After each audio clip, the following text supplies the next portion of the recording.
Hey, the Rocky series Going the Distance podcast fans. How you guys doing? This is Ryan, your host with the semi-most. I can never do this show on my own. And you know what? I may have been on every single episode of this podcast, but I can never do it alone. I'm so grateful for my brother Ruben, who's with me like 75% of the time, and all the guest hosts, everyone else that just joins the fun and the discussion, which brings me to today's episode. If you recall, a few episodes ago, we did the Specialist movie review, and I did that with Craig Cohen of the Slycast podcast and with Doug Greenberg of the Rocky Minute podcast. Check those guys out on their respective podcasts. Show some love, as their fans have shown me some love. We did a really fun review there on the Specialist, and we had so much fun doing it. It was just going to be a one-off, you know what I mean, at the time. We were just going to be like, oh, this is fun. But we had so much fun doing it that we thought, why don't we just keep doing this like once a month, where the three podcast hosts get together, talk about a Stallone movie. So let me just explain a little bit of how this is going to work in the future if you want to join the fun and the discussion. So when you listen to this podcast episode of Copland, that is the movie we are reviewing today, you'll hear us talking to people in the chat room. Like, you'll hear us referring to comments or questions that listeners who are listening to the recording live are interacting with us. And if you think to yourself, gee, that would be neat, I would love to talk to Ryan, Doug, and Craig live when they do their next podcast recording. Well, this is how you do it. First, you got to find out, when is this next live recording going to happen? Well, in order to find out when, come join my Facebook page called Going the Distance, the Rocky Series podcast, or join Doug's Rocky Minute podcast page, or join the Slycast podcast Facebook page. If you join those three pages, all three or one of them, we will always announce when we are doing the next live recording. Second, we all have our own Twitter accounts. Same thing, just go on Twitter. If you're Twitter savvy, you'll know how to do it. Search for our names, Rocky Minute, Slycast, and the Rocky Series podcast, and add us on Twitter as well, because we will be doing on Twitter and on our Facebook pages, we'll be doing another poll where the audience, that's right, you guys choose the movie to review. So basically how it works is Doug, Ryan, and Craig, we will choose a movie that we want to review, and then we put that out as a poll, and then you, the listeners and audience, tell us which one you want to hear us review. So Copland won the last one. Oh, yeah, because it was Assassins and Get Carter. So, of course, Copland won. Duh. But, so stand by for that. That'll be coming out in about a week's time, the next poll. Well, there you go. So we're trying to make this as interactive as we can with our audience. Or, again, just a reminder, like me on Facebook, like us on Twitter, follow us there, send us an iTunes review. We got a new one. Thank you so much for that new one. Really appreciate it. And I'll read it out with Ruben next time we record with Ruben. Send us an iTunes review and 5 stars. It really does help us. It makes us feel good inside. All right, here we go. The review of Copland. Enjoy.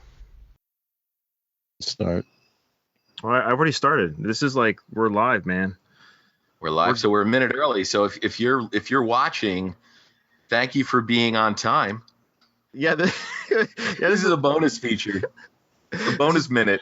A bonus minute. That's hilarious. Yeah. For all you guys who joined 30 seconds earlier, Craig's going to lift up his shirt for you. All right, I'm checking out. Oh. I'm checking out till 10 o'clock. Oh, wow. Already? There we go. I kid. All right. Oh, look at that. I see ourselves live over here to my left. We're on the interweb, boys. Here we go. I don't believe it. See, Jonathan Howell already piped in. But bonus, he wants Craig to lift up his shirt. That's my dude. Hey, Jonathan. Jonathan, you see this? It's for you, buddy. Oh, wow. Let me see that. I didn't see that. Oh, there you go. Nice. Jonathan's podcast, Minute Impossible. All right. Well, I'm glad we're done plugging Jonathan's shows. Yeah. So are you guys ready to run down Get Carter? Uh-oh. We took a vote, right? Hang on, I got to prepare. Yeah. Let me guess. Get Carter. Quick hot take on Get Carter. Terrible goatee, terrible suit. Next. Next movie. All right, guys. Well, how excited are we to talk about Copland today? Very. I got to tell you, and not to get ahead of myself here, and as my dog tries to chew the microphone cable, watching this back again after quite a few years, man, I got so amped for what we're about to do. How long had it been since you've seen this? God, probably a good 10 years. Wow.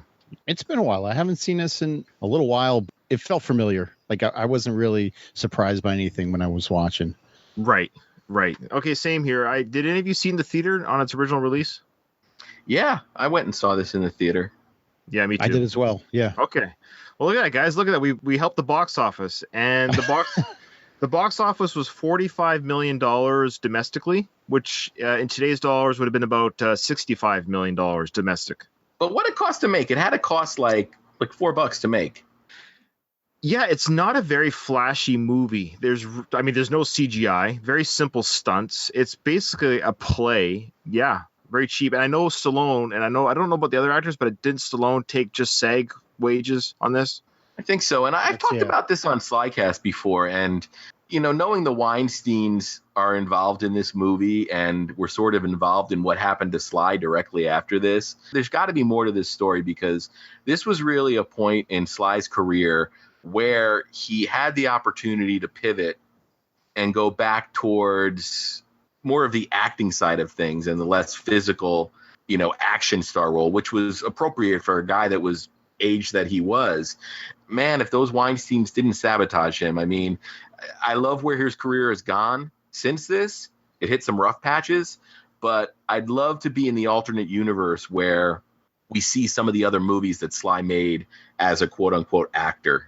Yeah, Craig, to speak to what you're saying there, and maybe I'm going even ahead of the review in a weird way, but this movie is a frustrating movie. Hot take, I know. It's a frustrating movie, not because of what it is or how good it is, but in a weird way because of how good it is. This movie does remind us of his acting prowess. This movie came out 21 years after Rocky. Is that right? 97. Yeah. Okay, and then this movie was 21 years ago today, like now. Isn't that weird? Enough time has passed between Rocky 1 and Copland and now. That's depressing. This is where I'm depressed, because just like what you're saying, we've had 21 years between Copland and 2018. Where is our other Copland besides Creed? Where is it?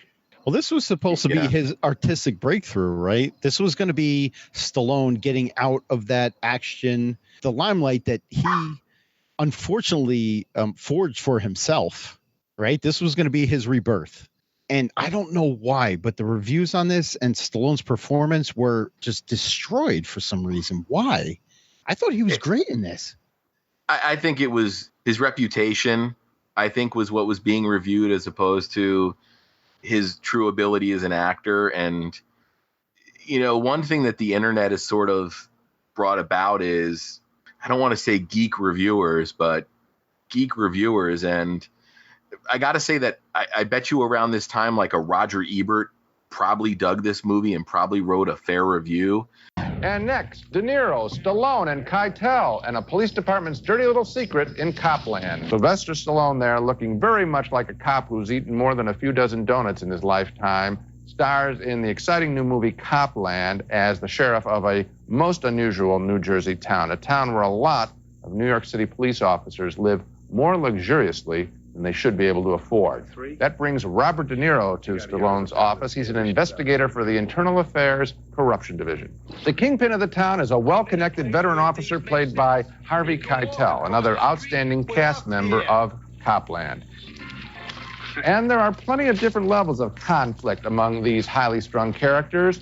Old debts, illicit affairs. I've consciously stayed away from talking about some of the major plot devices of Copland because this screenplay by director James Mangold is one to be savored. He obviously attracted major talent with it, and it's easy to see why. This is a film that has a great sense of reality to it. There's been a lot of publicity about Sylvester Stallone getting off his macho high horse in his career and returning to play now a distinctive character.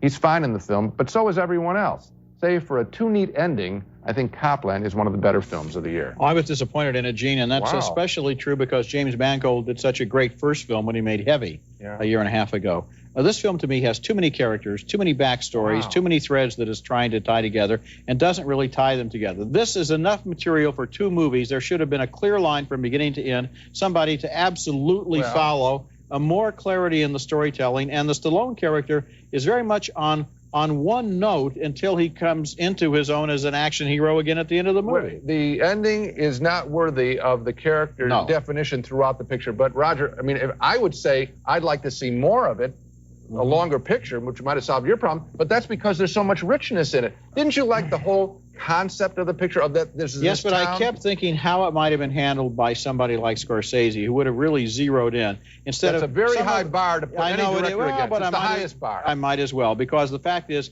here we have all of these lumps of story background that are thrown in, and the stolen files, and the old newspaper clippings, and all of the lugubrious plot development. I didn't think those were lugubrious. I thought that stuff, the stuff you just named, I thought was exciting. I do recommend the picture. Yes. But you've got a lot of reviewers that are just too cool for the room, and a lot of times it's just easier to dismiss somebody than to give them credit for a performance. It's funny that, the same year this came out, Boogie Nights came out in '97, right? And you had Marky effing Mark turn in a great performance that, for whatever reason, people were able to accept. It amazes me that critics were able to look past Marky Mark from the Funky Bunch, but couldn't tune in with what Stallone was doing. I actually read Roger Ebert's review. He gave it 2 out of 4 stars. Wow, that's surprising. Terrible. Yeah. It's unfair. Watching this movie and doing the timeline in my head between Rocky 1, Copland, and now Creed 2, we don't have another Copland.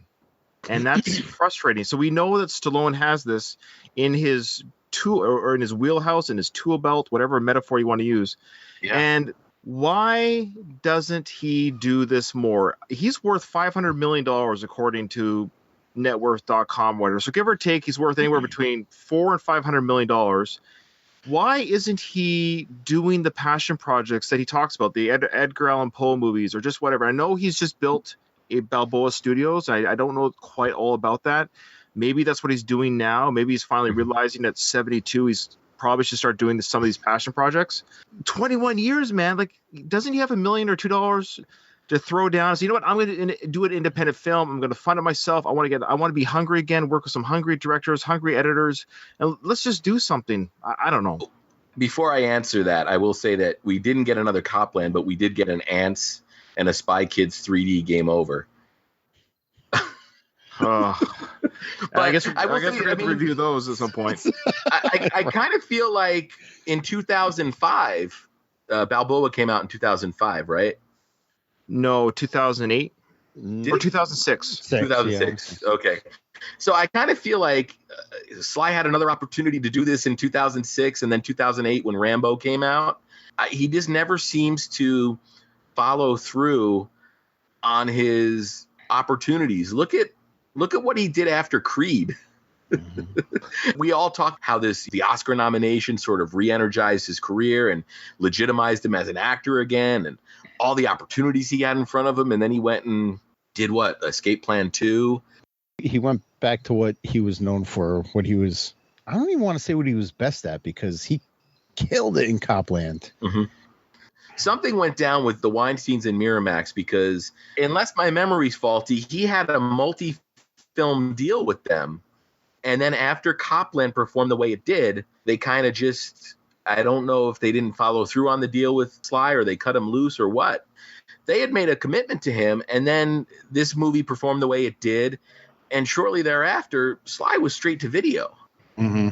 There's got to be more to the story here. And with what's come out about Harvey Weinstein since this movie, and also if you look at how the guy sort of did business, it doesn't surprise me that he might have partially sabotaged Sly's career.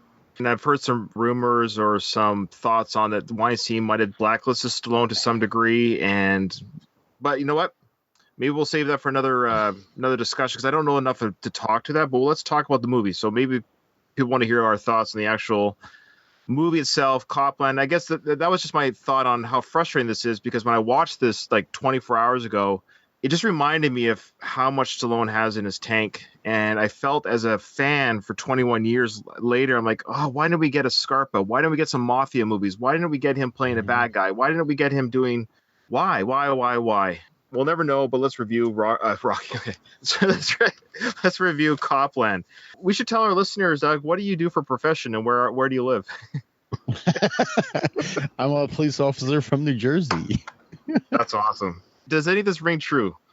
Any of this movie? No. Locations, yes. Some of the stuff I'm sort of familiar with. But racism? Most of it, just joking. It's almost all fictional and would never happen. Hey, Doug. How many years too old is Harvey Keitel to do what he's doing in that movie? He's like a uniformed cop in that movie, right? Yeah. He's definitely too old to be a uniformed cop. I mean, that's it. We're jumping to the end of the movie here, but or towards the the last third of the movie. But when he shows up at that building with the rooftop fight, and you see him in standard movie cop uniform, you're like, really? Isn't this guy like about to collect a retirement check? Yeah, he should be either detective, if not a detective, and he's still on patrol. He should be a lieutenant or a captain at his advanced stage. Definitely not on the beat. What rank was he? Did you catch it? I did not. That's okay. Do you want to break down scenes, or do you want to go in order of the movie, or do you just want to talk about things like we just did there, like talk about certain scenes that stuck out to you? The cast itself is huge. Let's talk about that. I think the main thing is it's funny how it kind of starts like a Scorsese movie and it ends like a Scorsese movie. What's your take on the sort of bookended Robert De Niro voiceover? Because a lot of times in movies, that's a tool that's used throughout the movie, and here it's really used at the beginning and the end. And I'm curious to see what you guys think. But last night I was trying to justify it from a writing standpoint, and I thought maybe that was something from one of his files, Robert De Niro's files, that was sort of being read to us. Maybe to give De Niro more screen time. He doesn't have a lot of screen time. He's kind of like almost like Jack Nicholson amount of time from A Few Good Men. He's a big name, but he's not the name in the movie.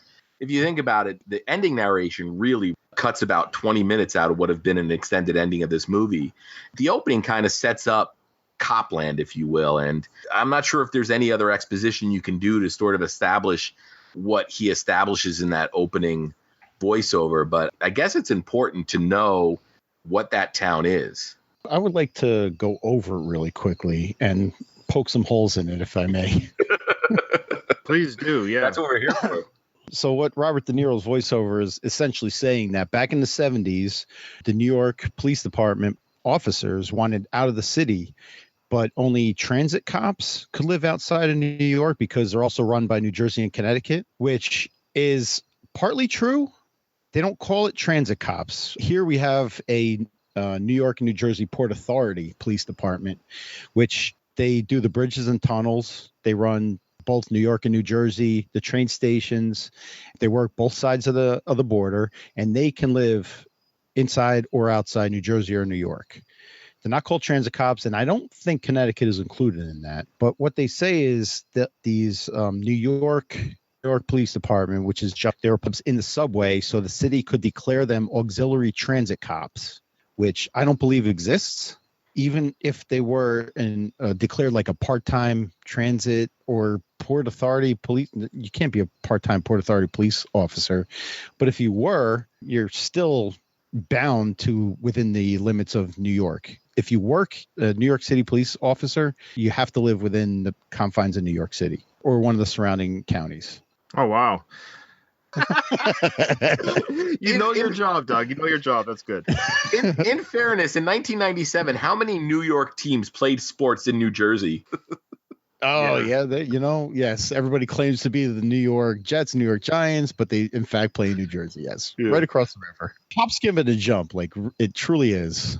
Well, there's also no Garrison, New Jersey. That is a fictional town. That's right. Correct. That's right. Did they film this in was it Weehawken, or I was trying to figure out geographically where that was, Doug? It was filmed in Fort Lee and Edgewater. Oh, okay. Directly under the bridge, under the GWB scenes, are Fort Lee. That's right where the George Washington Bridge lets on. It wasn't the garment factory of the garment capital of the world? Fort Lee? Yeah. Isn't there that sign when you drive through Fort Lee to go into Manhattan? The only thing I know about Fort Lee is Chris Christie and Bridgegate. Oh, yeah. Which That's the bridge? That part of New Jersey, yes. The bridge, it wasn't, I don't think it was the George Washington Bridge, but it was close enough. Edgewater is the parts of town that's right on the river. That's Edgewater, New Jersey. Both of these shots in New York City are of the Bronx. It's not even Manhattan. And we're led to believe that these guys work in Manhattan, right? Let's start the movie off. Let's start it off. Robert De Niro has said, hey, a bunch of cops have put together a housing cooperation outside of where they are cops. The mortgage is better. The rent is better. Basically, it's like a cop strata. That cop strata community is then policed by Sheriff Heflin, and that's played by Sylvester Stallone. Also, if I may, sheriffs do not patrol municipalities in New Jersey. Sheriffs are county police officers. They run the courts and county agencies. Oh my goodness. Poking holes. Well, did you guys notice the first shot of Sylvester Stallone? They had to pan down to show his gut. You know, he's going for quarters in his hands. And of course, the camera slowly pans down to show his huge 40-pound gut. That was the funniest thing about watching this movie after so long. You remember that Stallone put on weight for this movie. And when they panned down, I'm like, I'd love to have that. I know. And that's what I was thinking, too. Why couldn't they just put a pillow? Is it me, or did he look like Frank Stallone in this movie? Maybe it was Frank Stallone. Dude, he looks older in this movie than he does today in real life. He looks a lot like Frank Stallone has looked in the past 10 years. Well, yeah, he's 50. So he's 51 in this movie. And I'm not too sure what age he's supposed to be in the movie, because they talk about he's been a sheriff for 10 years and he wasn't able to become a New York City police officer because of his hearing. Did he try for 25 years? I don't. The math doesn't add up. He's definitely in his 40s. Like when he gets the job, which is, you can't trust anybody's age in this movie, right? Because obviously Harvey Keitel wasn't playing his real age, you know, and they never really established how old anybody is. So yeah, he could have been playing 10 years younger, Stallone. I don't know. That's a rough that's a rough go. Yeah, he looked 51. Let's be honest. He looked a good 48, 49, 51. Like he's not pulling off 41 here. You know what I loved about this opening scene is you get right to it with Stallone and you start seeing him doing, you know, that nonverbal acting that my Slycast co-host Jeff Hewlett loves so much. But you also see the cop that he can be, where he's watching Figgis, the lady from The Sopranos. Yeah, Edie Falco. He's observing them, and you see the bag exchange, and you can tell that Freddie's sort of processing it as a cop, even though he knows ultimately there's really nothing he can do with what's going on in front of him. Yeah, it's just establishing that though he seems to be a little bit out of shape, a little bit dopey, he's got that bad hearing, and as a first-time viewer, you don't know why. He goes, huh? What? What did you say? We're not too sure. Is he, like, dumb? I found the first hour of this movie was Rocky 1. It was the first hour of Rocky 1. I mean, like, think of Rocky 1 for a second here. He goes around trying to help people out. Nobody wants his help. Nobody takes him seriously. Busts up his nose. He's got a broken nose. If Rocky never became a boxer, he would have become Sheriff Heflin. It was like it was 1,000,000 to 1 shot to become a New York City police officer. Having covered Rocky for so long and watching this movie again after covering Rocky for so long on my other podcasts, I was like, my goodness, it's fine, but he's channeling that acting again. So it just reminded me of that subtle acting that he brought to Rocky 1. Let me expose my poor research that I do for these episodes. Yeah, we've noticed. This was written and directed by James Mangold. Yes. Who a lot of people probably know from his work in Logan. He made the Wolverine movie. He's kind of a big budget guy now, but this was sort of his early, maybe his first film. I don't even know. There's the poor research. But I almost wonder if he wrote this with Stallone in mind. I don't think so, because I think Stallone wanted the Robert De Niro part at first. It was, hang on, Ray Liotta wanted the role of Freddie Heflin, and Sylvester wanted the role of Gary Figgis. Ray Liotta's character. That's what it was. Yes. Okay. So can you imagine if Stallone played Ray Figgis? I can't imagine anybody but Ray Liotta playing Ray Figgis. Oh my God, he plays that part so perfectly. It's weird. It took me a long time to get on board with Ray Liotta, and I never liked the guy for some reason. And I mean, even though I loved Goodfellas, but there was always something about him. I don't know if it's his eyes or what, but it wasn't until I saw the movie Narc that I really sort of understood and accepted Ray Liotta. So watching Copland back with an appreciation of what Ray Liotta or who Ray Liotta is, he damn near steals this movie. He almost, he James Woods this movie. I was just going to say, Ray Liotta is the James Woods of this film. And in fact, that brings me to the next point. Stallone does a great job in this film. It reminds us again of what he has in his wheelhouse, what he has in his tank to give us an actor, give him the right role, take out all the flash and everything else. He can bring a good performance. Robert De Niro has done some crappy movies in his life. All these actors have, and Stallone has too. But for whatever reason, Robert De Niro and Ray Liotta have gone back to those kind of movies more frequently than Stallone has. So that being said, though, the first time I saw this film in '97, the first thought I had is my goodness, this is a great movie, but it's great because everybody's great. And in a weird way, Stallone is great, but it's almost like, but so was De Niro, so was Liotta, so was Robert Patrick, so is Annabelle Scoria. All these actors and Peter Berg, they're all good. Everyone is coming to this movie really wanting to act. So even Janine Garofalo. Yes. And the best friend from The Truman Show. Yes. Oh, Noah Emmerich. Yeah. Probably the most unfortunate actor in Hollywood. He always shows up. He's like, hey, remember me? I watched this movie with my 20-year-old son. He said, oh, isn't that the guy from Back to the Future? He thought it was Biff. Oh, my God. In The Specialist, we saw lots of worst of the movie performances, but there's not even a questionable performance in this movie. They're all good to great. You're right. I mean, there's not even a bit player in this movie that, you look at sideways. It's a well-acted movie. So we talked about De Niro. We're going to get to some of his scenes later. We'll start at the beginning. We've already been introduced to like Edie Falco as a little bit of a role. She's the bomb girl. Ray Liotta looking absolutely horrendous. This whole movie, he just looks like I think he heard that Stallone was putting on 40 pounds. So he's like, so he stayed up for 40 days. I think he was doing drugs the whole movie. I'm not sure. That last day of freedom he has in Goodfellas, that he definitely tapped into that for the entire movie. He definitely has that. Yeah. Imagine if Stallone got Ray Liotta's part. Remember in that scene when Ray Liotta's character goes to Harvey Keitel's character and says, "Don't shut me out, Ray."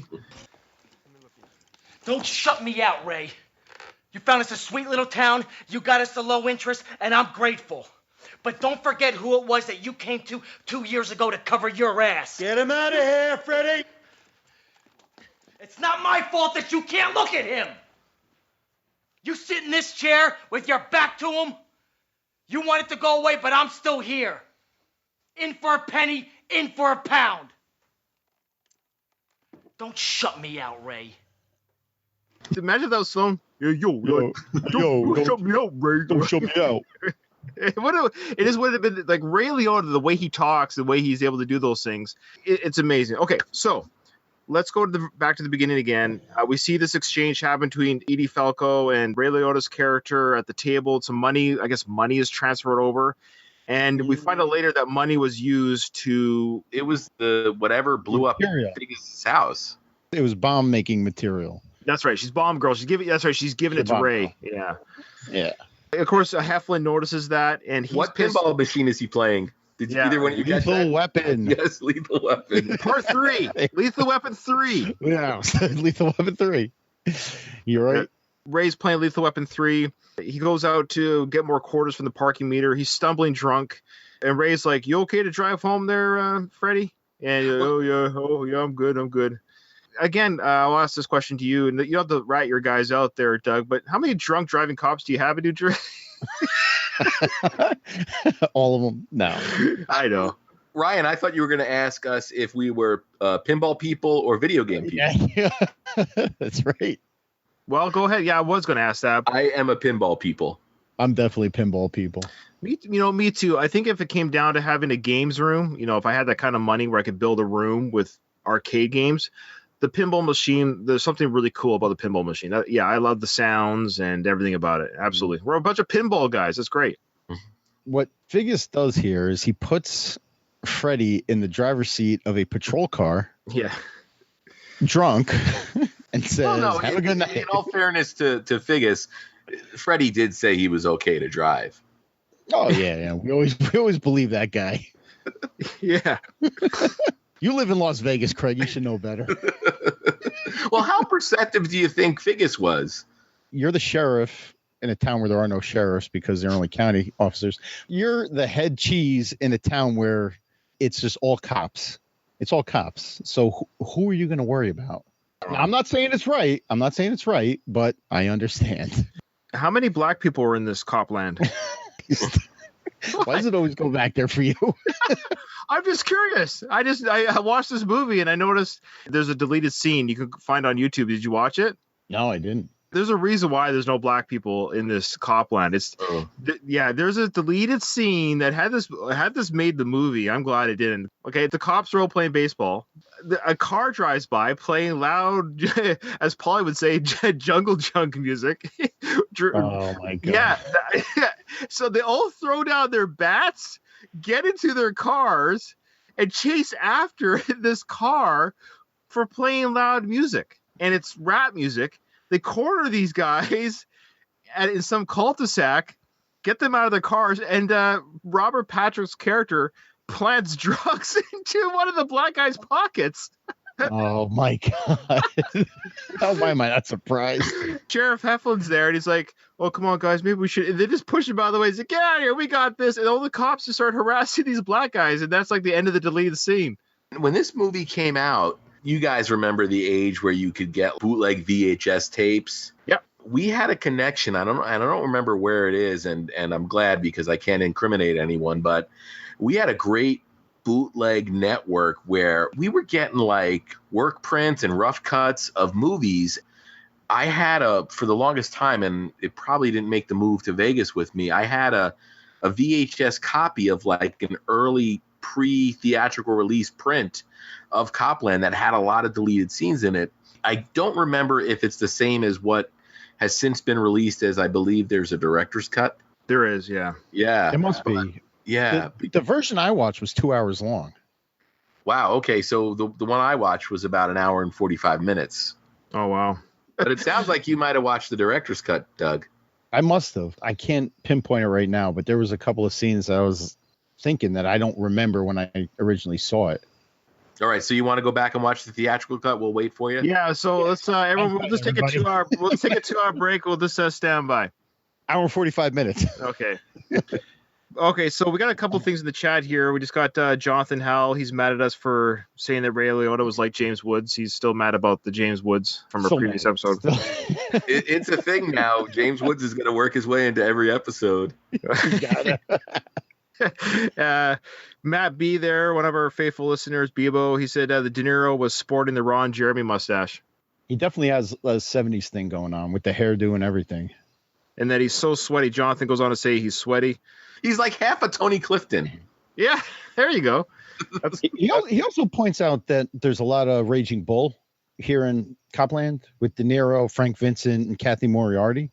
The same actors? Actors, yeah. That was both of Raging Bull in this, but there's also a lot of Sopranos crossover, too. There was Sopranos guy. Like the picture that Robert De Niro shows Heflin says, hey, he's mixing up with mafia guys. It's like they didn't have any acting parts. Yeah, they were like guys from the Sopranos. And there was a background cop that was from the Sopranos too, who played the priest, I think, in the Sopranos. It's weird, yeah. So I guess New Jersey really did cast a lot of people from that area because this was filmed in Jersey. So I guess some of these actors that are from the area were like locals. This is a perfect spot for this. A lot of the main cast came from New Jersey and New York. Makes sense. Sylvester Stallone, New York. Harvey Keitel, Brooklyn. Ray Liotta, Newark, New Jersey. Robert De Niro, New York. Peter Berg, New York. Janine Garofalo, Newton, New Jersey.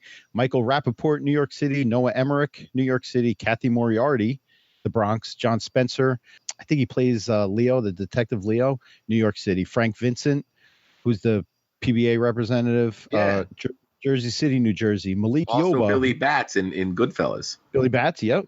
Malik Yoba, who's the IA detective Carson, was born in New York City. Arthur Nascarella, who's Frankie, one of the cops, Suffolk, New York, who is also a real NYPD officer.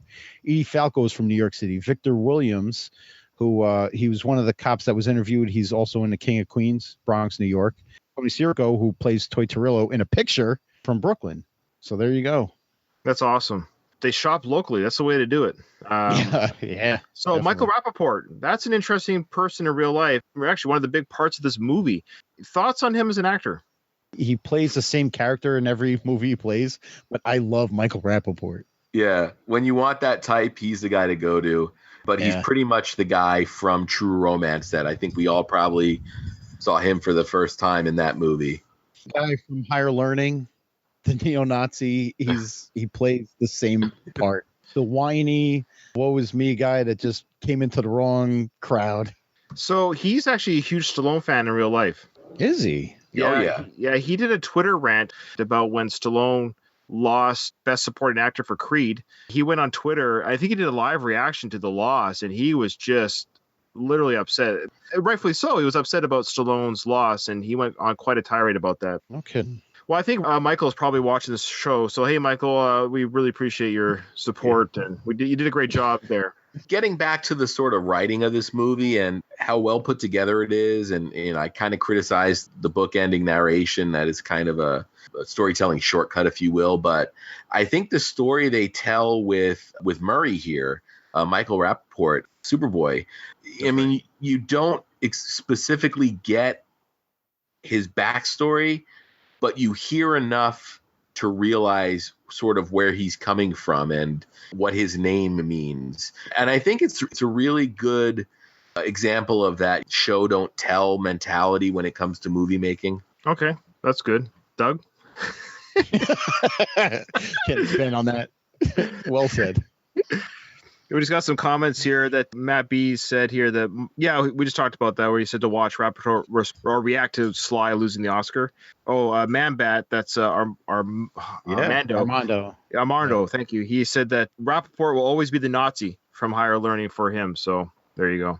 As I said, yeah. One of the favorite scenes in the movie was when De Niro was talking about De Niro, is when he keeps saying the way he delivered his lines, his cadence in this film was really good. And we all know the one coming up. We'll get to it later, but when he tells everyone to shut up, you shut up. Oh, I thought you were going to say when he told everybody to go to lunch. Oh, yeah. Go to lunch. Go to lunch. Case is closed. Finished. Over. Go to lunch. Go to lunch. Go to lunch. Go to lunch. The case is closed. Everybody, get the out of here. I could have watched a 5-minute version of that scene. Him just ripping stuff off the walls, knocking stuff off desks, telling people to go to lunch. It's an A+ rant. I love it. Go to lunch. But that is really like sort of a perfect example of what Robert De Niro does as an actor. If you were putting together a demo reel of what he does, that would definitely be one of the scenes. De Niro was great in this. It's almost frustrating how good he was because he steals every scene he's in. And I think he steals more than Stallone. Now, this is a Stallone movie, and he is, again, showing us audience. And that's the big talking point. The reason why we're talking about this film is that Stallone's doing something he hasn't done since almost Rocky 1. He showcased a little bit of it in the Rocky films, sure. Mm-hmm. Even his quiet presence in First Blood was shown. But what movie between Rocky and Copland did he have a Copland performance? Rhinestone? Yes. God help us. Did Craig just reveal our next review movie? I would say that this is like the showcase Sylvester Stallone movie. This is his range right here. If you watch Rocky, but you've never seen The Specialist, Over the Top, Judge Dredd, Demolition Man, and you watch this, you're like, yes, that's Sylvester Stallone. He was muddied by all that mid-'80s action shit that kind of ruined him. Not that it ruined him, because I love it for what it is. Right. But the critics, man, they pigeonholed him, and that's all he was worth to them. So when he tries to go back and do something that's worth anything, They're like, oh, well, here's Stallone. Here's the big action star trying to do something artsy, and they kill him for it. I'm a big fan. I'm going to mention Metallica, right? Metallica's a band that everyone knows and kind of can relate to. Whether you like them or not, you know what they sound like, you know who they are. Now, if Metallica did a banjo album, to showcase that they can pick on the banjo just as well as they can strum on a guitar, which they probably can, their fans are going to be like, what are you doing? We want another Metallica album. For better or for worse, Stallone, and maybe that's why. The dog barked my ear. Don't you bark at me? And my wife barks at me already. Artistry, no matter what it is, whether you're acting, music playing, painting, a novel writer, you have your wheelhouse, and your fans were drawn to that wheelhouse. Even when a singer does a solo album, right? The solo album, he might be expressing or she might be expressing something different than the band to get that out of their system. But they kind of go back to what they know. And let's be honest, what audience love and what they love about Stallone, and we all do, we all go back to it, is the action and the fun. But I guess in 21 years, he could have probably spared some sort of independent project, I wonder. Yeah, I've believed more and more in the sort of idea that as soon as you're a success, you're sort of ruined as an artist, because, success is a double-edged sword, right? Gives you the exposure and the fame and the fortune as an actor that you, or as a musician or wherever you excel in an art. But at the same time, it sort of creates a box for you. It would be like if Pauly Shore put out a book of poetry. It could be the best book of poetry ever, but it's not going to get looked at seriously because he's Pauly Shore. Right. We're trying to find the joke in his poems. Yeah. That wouldn't matter. That's success really is the worst thing that can probably happen to an artist, but kind of necessary to continue being an artist. It's the ultimate catch-22, I guess. Absolutely. Yeah, well, I wouldn't know success if it hit me in the face with these podcasts. I was just going to say we don't have to worry about it on this show. We'll never have to worry about changing our tune. I will say one thing, though, that we all sort of already expressed what a great De Niro performance this is. The fact that there are two quality scenes between De Niro and Stallone in this movie, and at no point do you feel like Stallone is deficient. Really good actors elevate you. And at the same time, to be able to act with Robert De Niro, from what I understand, Robert De Niro really respects other people's time, where he's done off-camera stuff that they normally say, oh, the stand-in will say your lines, just so we can get the reverse shot. I kind of feel like those scenes with Stallone and De Niro really showcase the best of both of those guys, and really what De Niro can bring to a scene, and also what he can bring out of an actor, and then also what Stallone brought to that scene. I think those are really worthwhile scenes. They're scenes you can watch repeatedly. You've seen De Niro play that guy before, but you've never seen Stallone play the guy he's playing. Yeah. So I agree that they are great scenes, like with him, De Niro and Stallone. You're kind of paying more attention to Stallone. Even though he's more soft-spoken and he's, Go to lunch. Go to lunch. Sorry. I love that. Yeah. Sorry, I didn't mean to step on your. Yeah. No, I was. But it's kind of hard not to focus on Stallone in the scenes, like you said. It's kind of a cool counterbalance because he's so quiet and reserved. But great. At the same time, that movie kind of put a spotlight on him. Mm-hmm. Yeah, we got some comments here in the group we can bounce off here. Matt said that Stallone gained the weight for Copland. He wondered if he asked De Niro how De Niro gained weight for Raging Bull, and maybe that was a topic they talked about between takes. Quite possibly. Stallone's always been pretty good about his body mass and changing things and gaining and losing weight. I suspect he probably had fun gaining it, but from what I've read in some interviews, he was pretty depressed. Yeah, he didn't like it, and he was pretty anxious to burn it off. In fact, he burned it off before they even did any reshoots. Wasn't there a problem with that or something to do with the reshoots? There's definitely a scene at the end of the movie where I saw him walking, and he was in sort of a shot from probably his waist up, and I said, he looks a lot trimmer here. And, I didn't even think about reshoots, Doug, but there are definitely a couple scenes here where he doesn't look like he's carrying that extra weight. I think Weinstein was upset about the reshoot. Yeah, you can't see Weinstein and not have like a punchline. I don't know. We'll think of something. We haven't talked about Annabelle Scoria yet, so we haven't talked about the movie really. The plot of the movie is that there's a bunch of NYPD cops. So this village in New Jersey, this town in New Jersey that houses all these cops is run by Sheriff Freddie Heflin, but they're all crooked cops. What we come to find out is that the mob backed the mortgages on all these guys' houses. In turn, this precinct in the New York PD is funneling drugs through the precinct into the city for the mob. Like a whole crooked cop scene. This one cop, Murray Babich, he ends up shooting 2 guys on George Washington Bridge. Yeah, let's talk about that. Great sequence. That's brutal. Actually, I got a question for you, Doug. You're a police officer, right? I am. If you're driving home in your civilian clothes and you're sober, so let's just say you're sober, and you saw, it doesn't matter the skin color. I'm not trying to be funny here. So if you saw 2 guys clip your car, they did clip your car. Well, they didn't clip it.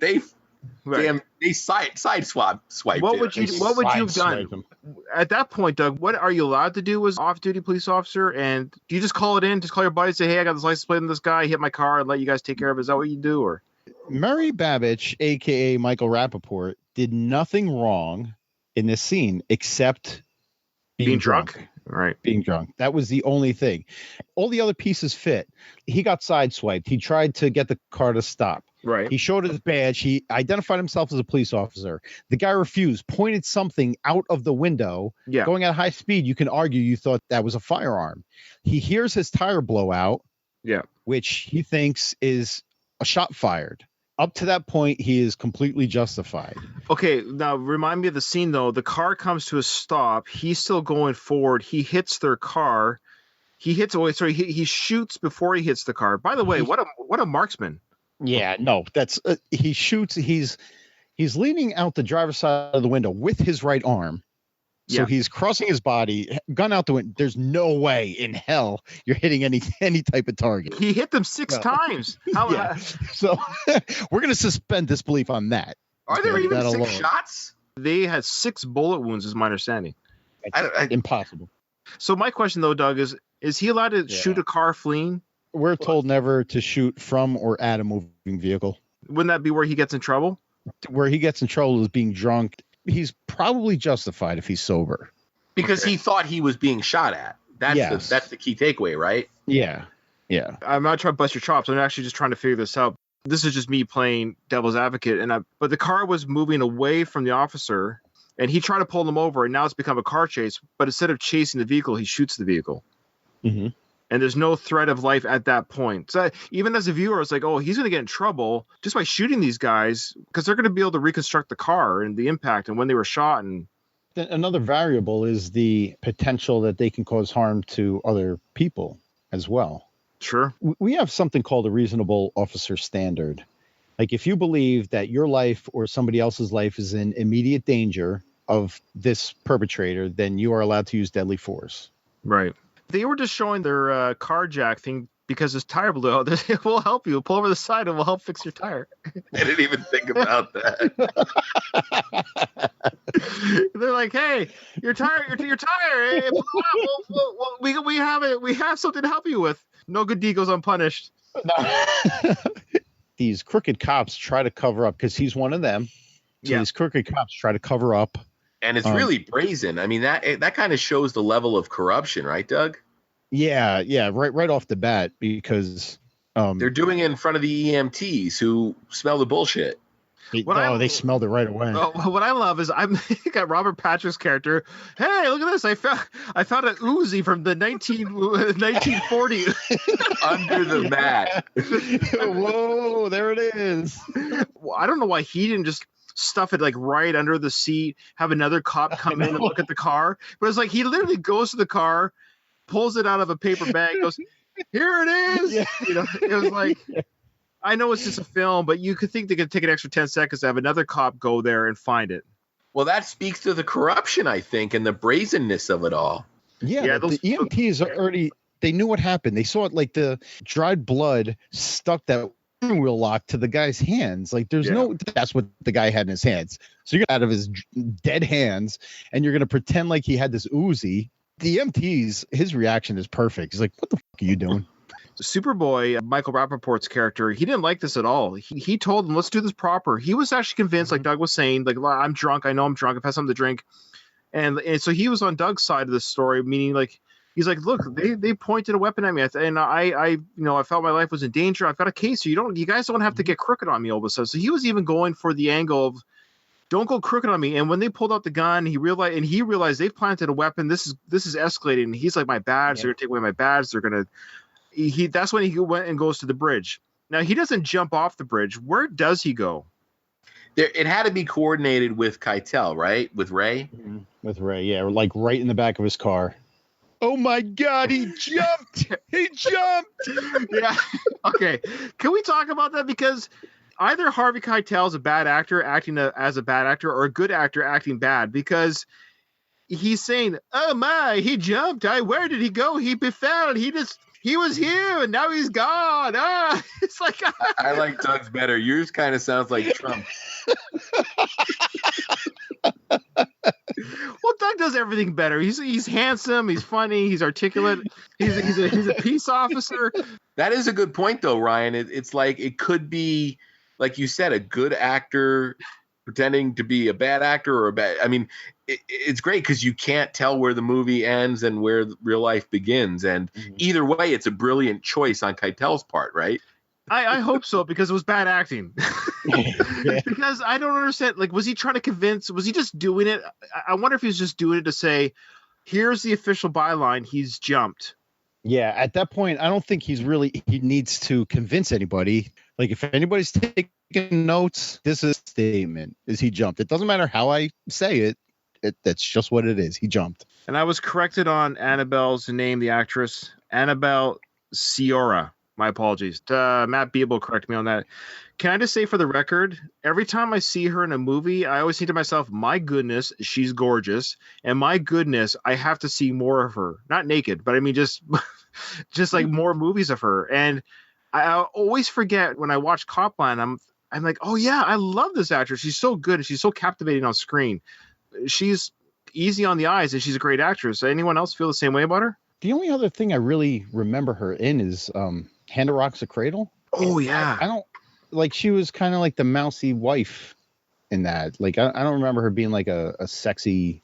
Yeah, I don't mean sexy the way you would look at, I don't know, I can't think of it. It's all objective, right? I'm not trying to objectify her. Gotta be careful. No, I'm saying, I mean, she's attractive, but I like her, and I like her screen presence, and it just reminded me to go back and look at more of her library. Yeah.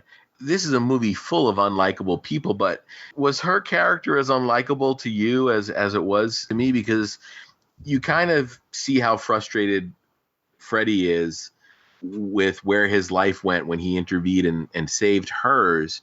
Remind the listeners of what the relationship is. The setup is basically that a young Stallone, and I love when they try and do Stallone as a teenager. We've seen it in a couple different movies, and this guy was a pretty good 17-year-old Stallone, I thought. We get a flashback scene where we see a car come off a bridge while young Freddy's eating lunch. He dives in. He ends up in the car, and the car underwater has sort of shifted, so it limits his escape route. In an effort to get through the window they need to get through to save him and this girl, he basically smashed the side of his head and his ear against the window in a really effective scene, because you almost hear the moment where he loses his hearing. But to tie back into it, it almost feels like she uses him a little bit, or she has used him for the remainder, leading up to the moments in this movie.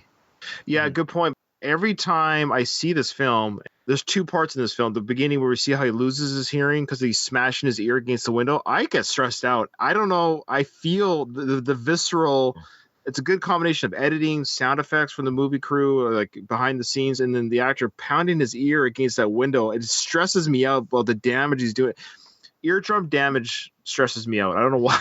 I don't know why, but it should. I mean, and anytime you screw with somebody's ears or eyes in a movie, most people are going to be uneasy, because those are two senses that we all value a lot.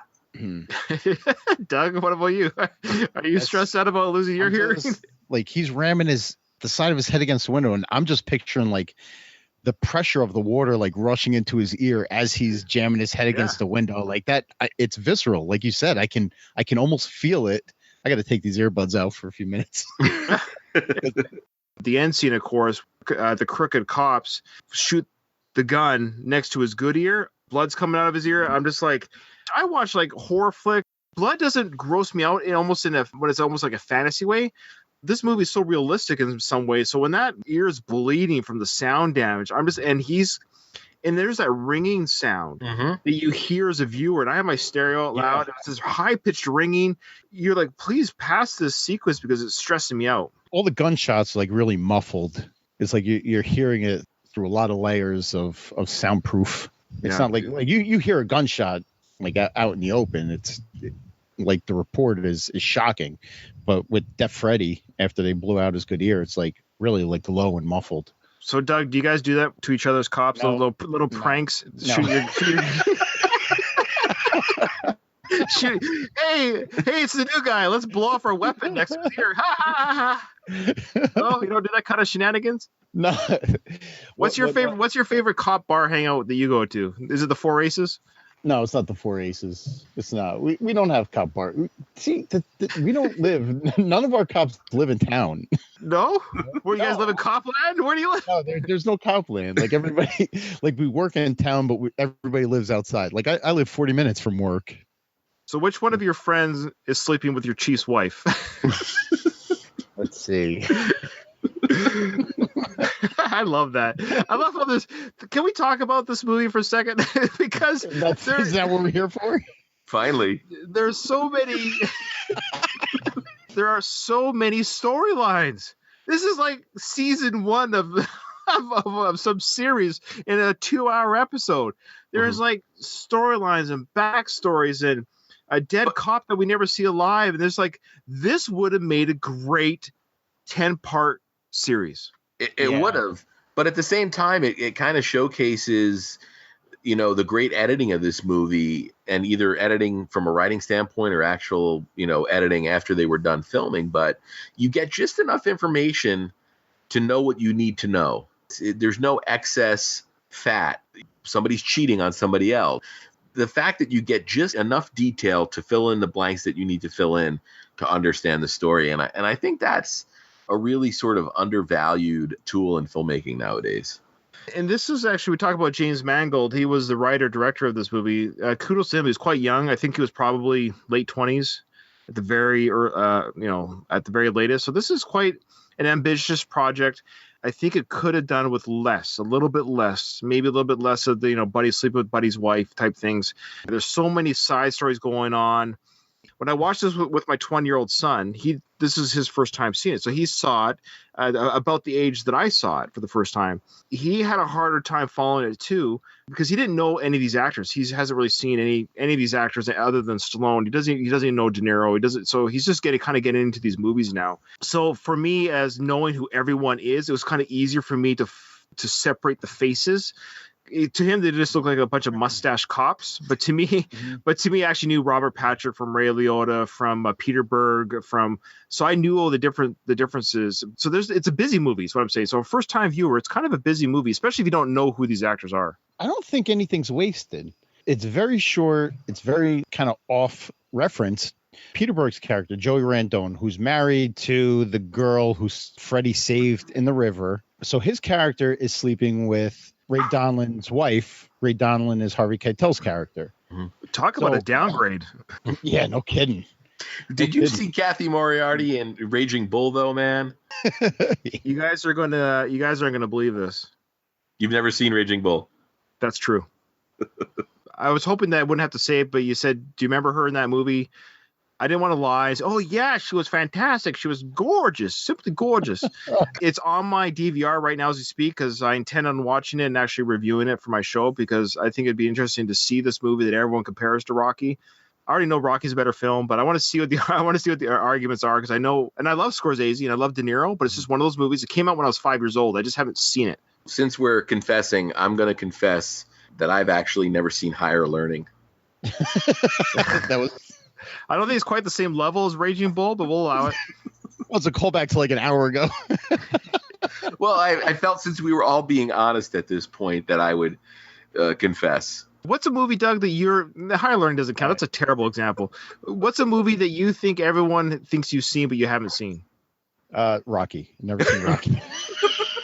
that would explain your poor podcast last year covering Rocky. Caddyshack is one that every time I say I've never seen Caddyshack, everybody's like, "What?" I don't know why. I still don't put it on the same level as a Raging. I know. I hear you. What about you, Craig? What's one that you really have? Higher Learning doesn't count. Because I think about 10 people might know what that is. You know what? I don't want to sound like an elitist snob here. I've never actually seen Evil Dead 2. What are these examples? Oh my goodness. Evil Dead 2. You snob. Right. Yeah, well, it's great. It's basically Evil Dead Part 1 done again. Right? That's what I've heard. And it's true. All right. You're not missing much. But Bruce Campbell, his hand attacks him. He has a fight with his hand. There you go. Yeah. Beginning and the end. I want to go back to the Joey Randone thing. The plot of him sleeping with Ray's wife isn't wasted because when Ray decides that they're going to waste Murray because they have nothing else to do with him because they have to produce a body. Yeah. So the politicians will get off their ass. Joey Randone doesn't agree with that. I'm not going to help you. So what happens is he's working, he's in trouble. Ray Donlin turns his back and Joey ends up dying. Right. Yeah. So the question is, does he let Joey die because he's not going to help them kill Murray or because he's sleeping with his wife? It seems like Harvey Keitel's character didn't seem that concerned about him making love to his wife. I agree, Ryan. It seemed completely driven by the fact that he knew he wasn't on board taking out Murray. All I know is that Harvey Keitel loves to watch people jump off bridges and buildings. Wherever he fell. He fell. He's down there somewhere. Look, God, he fell. Look at the blood. See, he's dead. He's right there. He's dead. He's right there. Oh my God.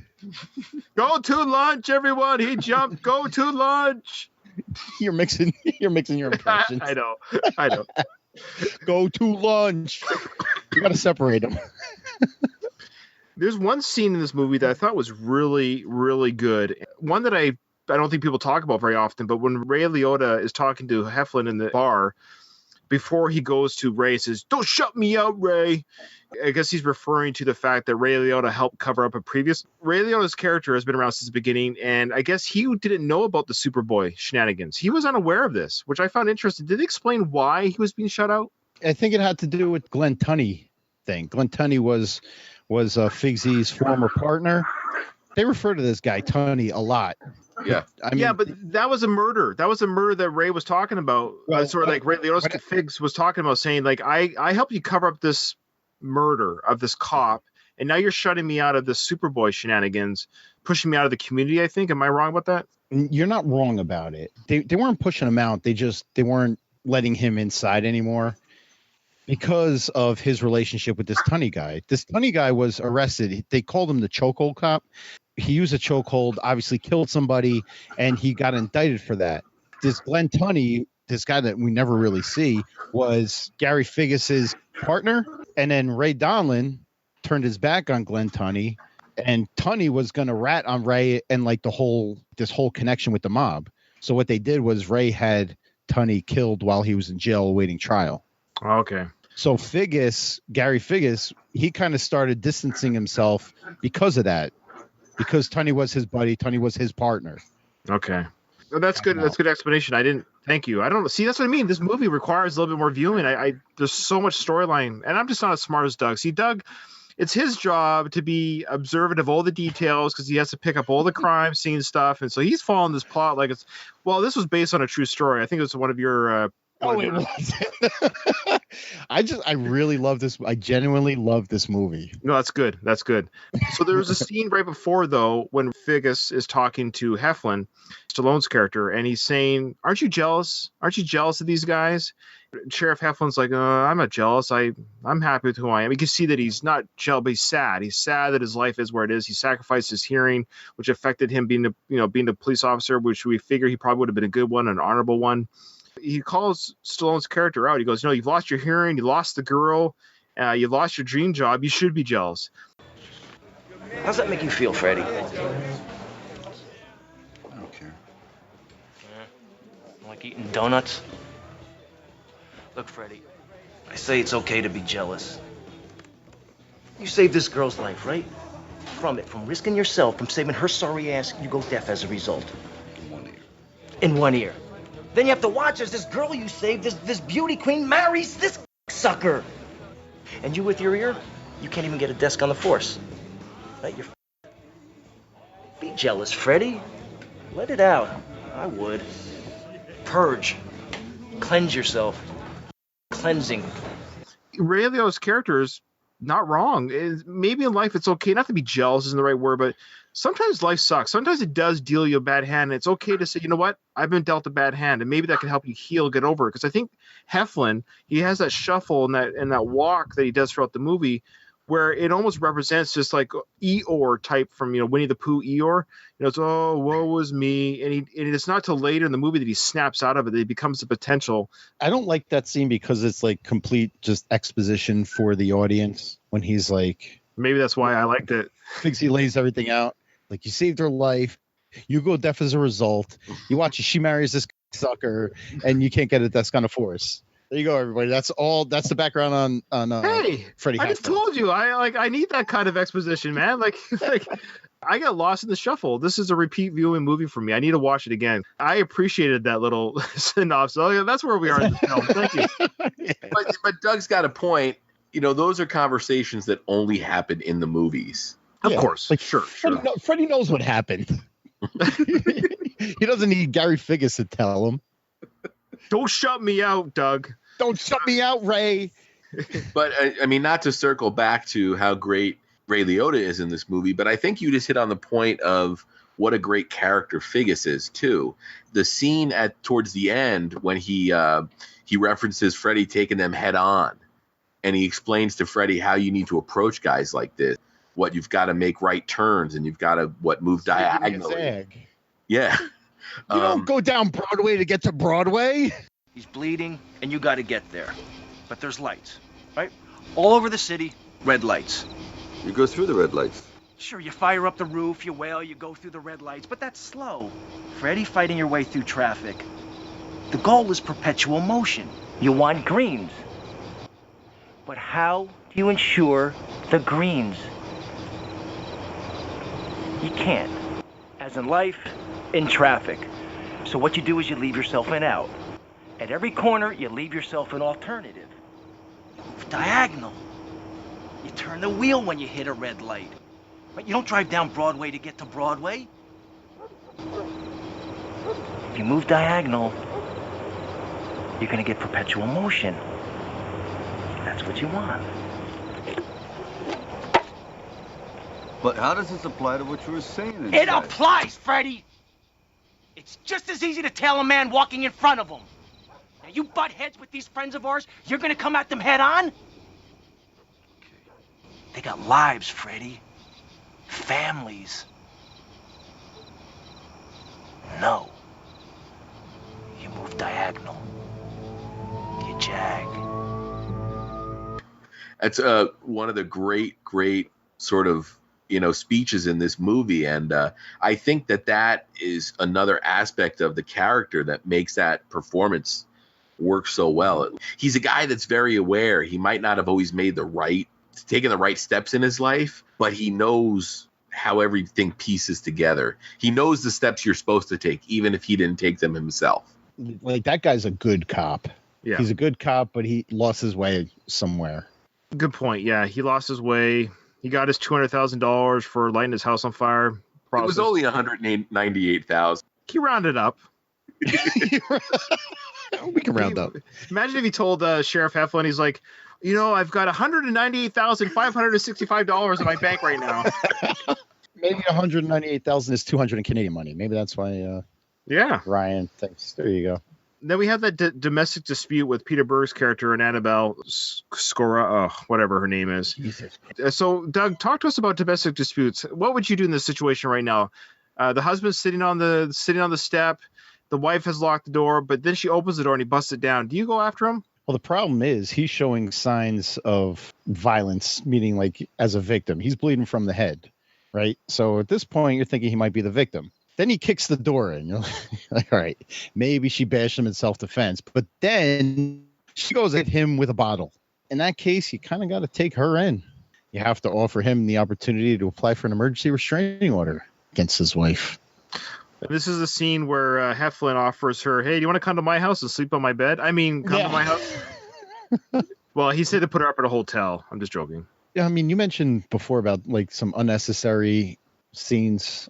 And I think the Liz Randone and Freddie stuff, like where they almost kiss, and we can do without that. We can do without her scenes? Not her completely, but like when later on when she goes to Freddie's house and that's kind of what I was getting to before with she comes out of this movie as a pretty unlikable character because it really feels like she uses Freddie when she needs him. Yeah. And in that scene where she goes to the house, she needed a boost. Yeah. So she used Freddie to get that boost. Was Joey even dead at that point? I don't think so, right? No, he wasn't. If he had been, it would have been a terrible, terrible scene. Yeah, that's true. Yeah. Yeah, they did that weird like kiss. He kind of put his cheek or whatever. Well, yeah, that's the thing. The way it's framed, you can't even tell. Well, they kiss a little bit, and then she just goes, "This is crazy," and then she walks out. Like, all right. Did he have the cleanest Springsteen vinyl known to man? There wasn't one pop in that soundtrack, and she references he's playing an album. I love how they played Springsteen, though. It's pretty good. Imagine if they filmed this in Canada, they would have put it on Nickelback. I thought you were going to say Neil Young. Oh, God, no. I wish I had the time and the talent to do a music replacement for those scenes here in Copland. I just wish I had some sort of talent. We might get some watchers or listeners. I'm bringing you guys down. I apologize. Are you kidding me? So I've got some comments here. We'll just speak to them real quick because these guys are chiming in. Thanks, guys. Hey, wait, I just want to address Matt. That was Craig's dog biting Craig on the table, not me. Listeners want to know, are you outside? Yeah, I'm on my back deck. It's a beautiful night here in New Jersey. Wow. I'm enjoying nice fall weather. Must be nice living in Copland. The streets are safe. You don't have to worry about any black people playing baseball. There's no black people in Copland, and they filmed the scene to show you why.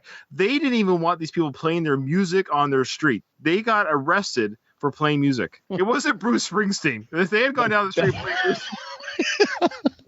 In New Jersey, you're fine. You play Bruce, you're good. Oh my gosh. Have you ever been offered a bribe? No, never. Bruce Springsteen tickets? Nothing? Nope. Oh man. I had an experience here where somebody thought I was soliciting a bribe. What does that mean? Oh, you're asking for a bribe? I work in an industry where you get a lot of people coming from out of town. I mean, Vegas is driven by travelers. So I was explaining a fee to somebody. The way I worded it, he kind of got like an old Las Vegas vibe where he thought like this was the payoff he had to give me in order for this thing to happen. And it was pretty funny. The way I worded it made the guy think I was soliciting a payoff. It was pretty funny. That's beautiful. We got Red Tyler here. He wants us to shout out his girlfriend, Kim Dougal. Hey, Kim. Is that a joke? I'm rolling with it. Red, welcome to the show. There's a pretty interesting scene here, too, where Heflin says to Ray, Ray and, I keep saying Ray Liotta, Figgis and Heflin, they're like living together now because his house burnt down. Figgis is hanging out at Sheriff Heflin's house. Sheriff Heflin says, if I saw her today in the river again drowning, I wouldn't go get her. I'm not a hero anymore. It's basically what he's saying. Bullshit. I didn't take it to mean that, Ryan. And maybe it's because of my, my sort of take on her as a character is it felt to me like he been used. And I think he sort of resented the fact that he was where he was, but that he was also not really a driver and more of somebody that was being sort of abused and held down. I really dig the fact that we have such different interpretations of that scene. I think he kind of meant it. I think he's just saying that he's a coward now. He's not who he isn't who he thought he was anymore. Like maybe he isn't. Maybe at the moment he feels like he's just not the hero that everyone thinks he should be. That does sort of speak to what he ends up doing in the movie. So it adds some credence to that. What is Doug? Well, Red Tyler's girlfriend thinks Doug is good looking. That's what the big deal is here. Oh, that's good. He says he went to high school with one of you. He says he went to high school with one of us. It must be you. Is Red Tyler a troll? He says, my girlfriend says she loves the Dougal. Was your nickname Dougal? No. He's about to do the thing. Well, they're watching our episode, but they're about to make love to each other, I guess, during their... That's fine. Hey, whatever we do to help you guys out, we're here for you guys. Method Man was in this movie. Did you guys catch that? Yeah, he's the one that throws Peter Berg off the roof, right? What a funny cast. This is a crazy cast. I mean, you got Method Man, you got the guy from King of Queens, you've got Peter Berg, who's actually a very established director. I mean, he gives James Mangold a run for his money when it comes to movies nowadays. Lone Survivor was directed by Peter Berg. He also did Battleship, which is a badass movie, and I'll fight anybody who says it isn't. All right, I'll commit. I never... That's Doug's big confession. He's never seen Battleship. Yeah, Battlefield and Raging Bull. We keep referencing Robert De Niro, but I don't think we've ever explained what his role in this movie is. Who's that? To anybody who doesn't already know, Robert De Niro. The cop of cops, right? He's IAD. He's the internal affairs investigator. He's, as the rest of the cops call him, a rat. Because internal affairs cops, all they do is f*** other cops. Okay, you're a cop, right, Doug? Have we established this yet throughout this episode? I think so. I think it's been well established. What is the official word on the street when it comes to IA? Because they play this in movies all the time, that IA, and then Harvey Keitel's character says, you know how they become IA? They were caught doing something bad, and then they're now IA. Is there any truth to IA, and do cops truly hate them? Go. No, the only cops that have anything against IA are the cops that are doing something wrong in the first place. So how do you feel about IA? I don't care about IA because they don't investigate me because I toe the line. I do what I'm supposed to do. There you go. As to all the guys that I know. Like, the whole IA thing is just built up in movies. It's not real. It's not real. The hatred it's not real. I appreciate you answering that because I think our listeners want to know that. They want to know the truth. I don't think they do. They do right now. They don't want to know from me. Of course they do. I think Red Tyler's drunk. We're gonna ignore him. We love you, brother, but I don't know what the heck you're talking about. He just says he does acid. He wants you to come arrest him. I do acid cop. What do you think about that? Red Tyler. Doug's going. He's going. He's leaving. He's found his address. He's Googled this guy. He's off to get him. Oh wait, you got bugs on you. I'm off duty. Yeah, you see that? A mosquito flying around. Red Tyler. Red Tyler. Do you know who he is? No idea, but I love the guy. So. He went to third period with one of us. Hey, Red Tyler, do you have anything you want us to plug? Freddie goes to see, once he decides that, all right, but before the big scene, he goes back to New York to talk to Mo Tilden, who's Robert De Niro's character, right? Who had given him a chance to be a cop. Freddie already admitted that he was blind to what was going on. So he goes to New York to see Mo Tilden, and he's like, all right, I'm ready to do this. And Robert De Niro / Mo Tilden ain't having it. Excuse me, Mo. I apologize. I'm sorry for rushing in like this, but you were right. They tried to kill him like you said, but he got away. Now he's running through the woods. He's like a scared animal. He's scared You know to what? death. That motherfucker should be scared. His uncle got this case closed with one phone call. Look, I'm sorry it took so long for me to come around. But you were right. I couldn't see the truth like you said. The evidence, my loyalties, they were confused. They never give you any napkins in this place. What am I supposed to use? You want this? What is this? You came to me, to my town, with all these speeches, and you're talking about doing the right thing, and I'm doing the right thing. What's going on? What are you doing? That was like 2 weeks ago. 2 weeks ago? What about Babbage? What about him? F*** him. What about Donlin? F*** him, too. What about Joey Rendon? He fell off a building. Did you read the papers? Listen, Sheriff, I'm really sorry to have awoken you from your slumber, but it's over. Hands are tied now. You shut me down. No, listen to me. You're IA. That's why I came to you. You can do whatever you want. Remember you came to me and said, you want to be a cop? I'm being a cop now. I'm here. I'm asking you for some help. I need to do something for you. I need to do this for myself. Listen to me, you deaf fuck. I offered you a chance when we could have done something. I offered you a chance to be a cop, and you blew it. You blew it. You people are all the same. That cupcake makes a mess. We got a case again. He's like, well, case is closed. What do you want me to do? He's like, I want you to do the right thing. My hands are tied. He's eating that sandwich. My hands are tied. Well, why doesn't the sandwich place ever give them napkins? Come on. Have you ever used Kleenex as a napkin? It does make for a terrible napkin. It's the worst. But Freddie goes, what about Babbage? He goes, what about him? What about Donna? Him too. All right, here we go. Ready? I offered you a chance when we could have done something. I offered you a chance to be a cop, and you blew it. And you blew it. And you blew it. And you blew it. I love it. The great thing about that scene is you see the gears going in De Niro's head, realizing that this is an opportunity to get traction going for his case again. And he knows that he's going to be able to use Freddy like everybody else has used Freddy, which makes Freddy even more of a tragic character. It's a risky game, though, because he's saying, I gave you the chance, you blew it. It's over. So Freddy can very well just walk out of the office, and that's that. He's gambling on Freddy doing the right thing. God bless all of us. Our pal Stallone steps up. What's the line when he leaves? He says, if that cupcake makes a mess, we got a case again. Yeah. Oh, that was what it was. Okay. I got the one movie in Blu-ray history that has 0 features. It doesn't even have a menu. You put the Blu-ray in and it just starts playing.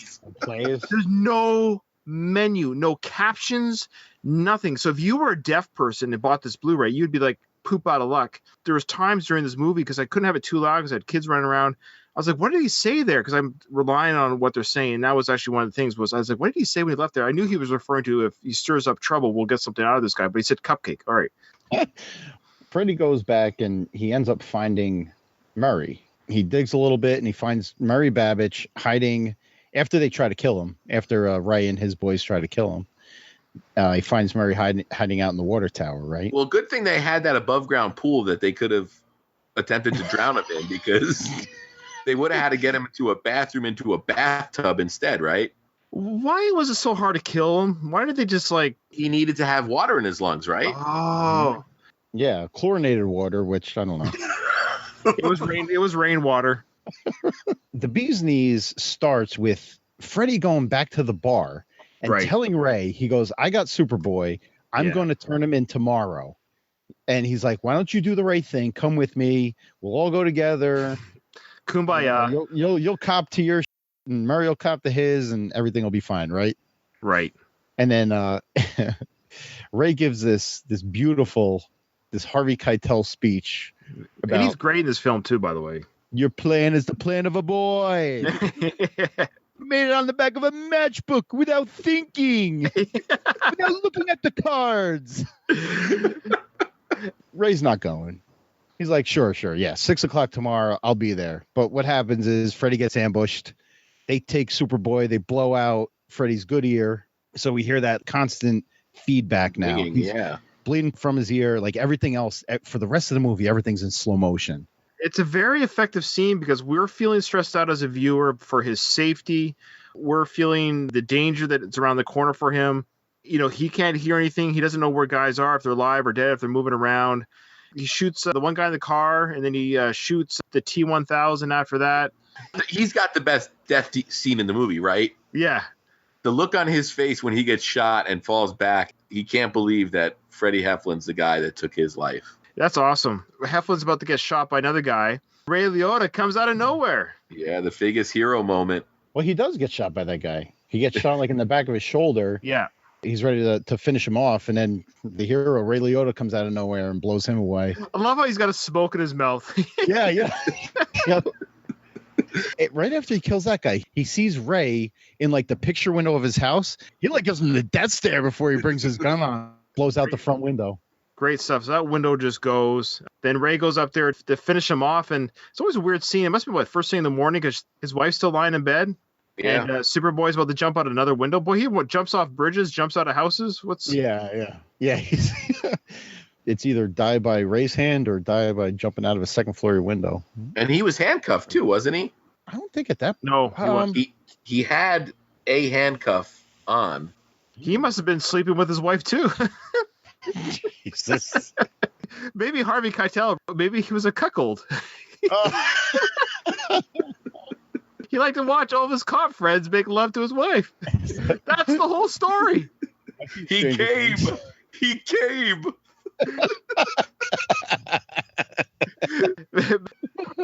Oh my goodness. You know what I love about this though? When Ray comes, he sneaks in behind Freddy, and then Figs shoots at Ray, which just a little. Craig, you're right over there. Just it should be called like the muff. That's what the thing is. They're all cuckolders. And Heflin was never invited to the party. He never got to put his keys in the bowl. No, because he doesn't have a partner to swap. That's right. And see, that's true. So once Ray Liotta's girl died, he had to leave town because he had no one to swap with. Oh, there you go. Yep.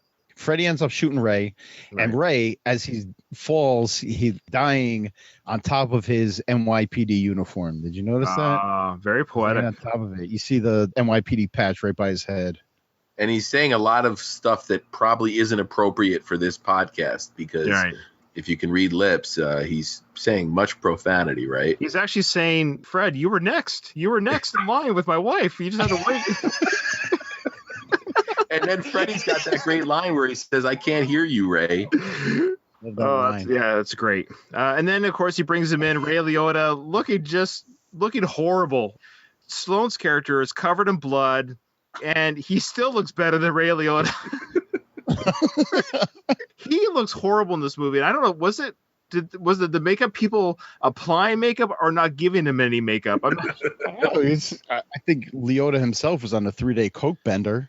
I know. Throughout the whole filming. It's 7 years after Goodfellas. He hasn't recovered from his method acting.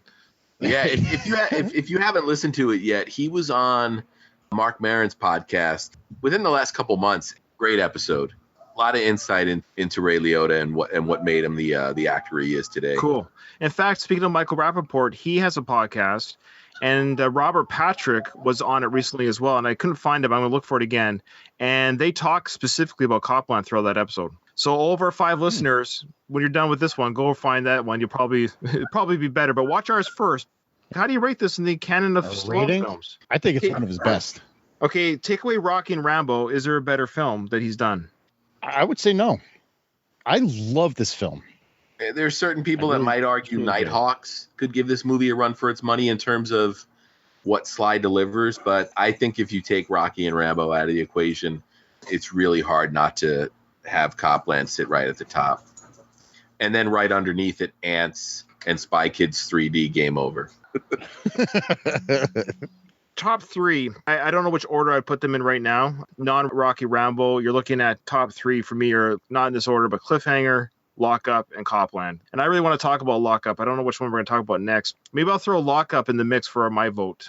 I knew Copland was going to win, but for the record, how dare you? Who was it that put in Copland again? Mr. Doug. Okay, Doug, what did I put in? Assassins? You put in Get Carter there, Craig? That was the vein I was going for. Doug's like, I'm going to put in his best movie ever. Well, of course people are going to vote for that. Well, you didn't put any parameters on it. We can't do Lockup next because we can't do 2 Stallone movies that take place in New Jersey back to back. Oh, okay. That's true. I'll think of another one.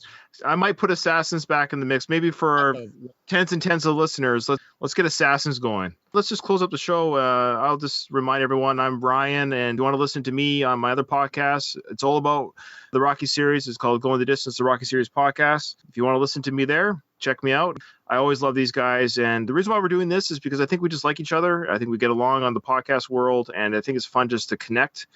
I'm Doug. I'm a co-host of Rocky Minute. We're similar to Ryan, but we take a different approach. We break down the Rocky Minutes 1 minute of movie time at a time for each episode. Our first season, where we covered the movie Rocky, was 118 individual episodes. It's awesome. Duelinggenre.com is where we release our episodes there. Right on. And I'm Craig from the Slycast. We may not put out episodes with as much frequency as Ryan and Doug. They're just better. But there is, I think 25 episodes now, including our crossover episode, which was the first episode of this podcast where we cover the specialist. But Slycast, we examined Sylvester Stallone's career from his very early days in sequential order up until his present day work. Our next episode, whenever that is, we'll be covering the classic Judge Dredd. Hey. Oh, Judge Dredd. Yeah, boy. Yeah. Ryan's excited. I'd love to hear your discussion on that. Maybe down the road when enough time has passed, we can cover that as a trio ourselves, because that'd be a fun one to talk with you guys as well. Fun's one word. Yeah. All right. Well, thanks, guys. As always, it's an awesome pleasure to talk with you guys, and I hope our listeners enjoy it as much as we did doing it. And I want to apologize for the confusion. Next time we do this in October, we're trying to do this once a month. I will make sure that it goes through the proper Sylvester Stallone Podcast Network. I should have said that for our listeners. The channel on YouTube is called the Sylvester Stallone Podcast Network. It's pretty cool. If you actually just punch in Stallone Podcast, we're like third already down the list. So it works out really nicely. So come like us on there, subscribe there, like us on there. That way you will never miss a once a month episode regarding this trio of us. Actually, little do you know that for the past hour and 45 minutes, people have been staring at that screen waiting for us to go live. I know. Thousands of people. Thousands. Thousands. Yeah, I didn't verify the account on time. It's a new account, and I panicked. So that's why we're going through this channel. But it'll be all ready to go next time. All right, guys. Love it. You blew it.